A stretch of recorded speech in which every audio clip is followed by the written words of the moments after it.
Guys, magandang umaga pa naman sa inyo pala, alas 10 pa lang. Ito po't na pag diskitahan ng aking anak.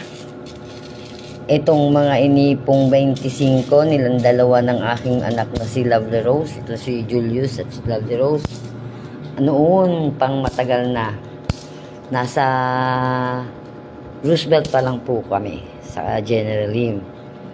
Nag-ipon po sila nito, tapos kanina po may nakikita kami na nangangailangan daw po sa 5 cents na kulay dilaw ng 2006, bibilhin daw po ng 500. And then dito naman daw po sa puting ito, yung new generation is kailangan po nung 2017. Ito po, tingnan ninyo, sa dami na po ito, kahit isa negative, wala po talaga.